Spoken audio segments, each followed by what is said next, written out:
ఈరోజు అనంతపురం అర్బన్ నియోజకవర్గంలో central పార్క్ని visit చేయడం జరిగింది.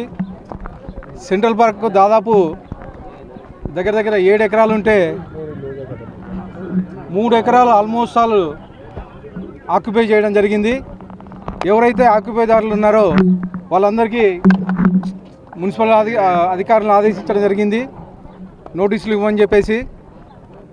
ఏవైతే అక్రమ కట్టడాలు, అలాగే గత 5 ఏళ్లలో చాలా వరకు వైఎస్ఆర్సీపీ నాయకులు ఆక్యుపై చేసుకున్నారు ఆ సెంట్రల్ పార్క్ని, అవన్నీ ఖచ్చితంగా బయటికి తీయించేసి అవన్నీ కొట్టిస్తామని చెప్పేసి తెలియజేస్తున్నాను. అలాగే గత 10-15 ఏళ్ళుగా ఎన్టీఆర్ మార్గ్ పెండింగ్ పడి ఉంది. మొత్తం ఒక 30 సెంట్లు స్థలం కోసం ఈ పెండింగ్ ఉంది. దానికని కంపెన్సేషన్ ఇప్పించేసి ఈ ఎన్టీఆర్ మార్గ్ కానీ త్వరలో ఓపెన్ చేపిస్తామని చెప్పేసి తెలియజేస్తున్నాను.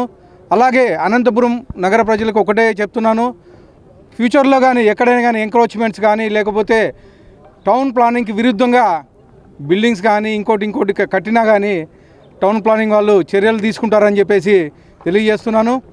అవే కాకుండా ఈ పార్కు స్థలాలు అయితే ఏమి, అలాగే మున్సిపల్ స్థలాలు అయితే ఏమి చాలా వరకు ఎంక్రోచ్మెంట్ అయ్యాయని చెప్పేసి తెలిసింది. ప్రతి ఒక్కటి బయటికి తీయించేసి ఏదైతే మున్సిపాలిటీ ల్యాండ్స్, గవర్నమెంట్ ల్యాండ్స్ అవన్నీ ఉన్నాయో దానికి ఫెన్సింగ్ కానీ వేపిస్తారని చెప్పేసి తెలియజేస్తున్నాను.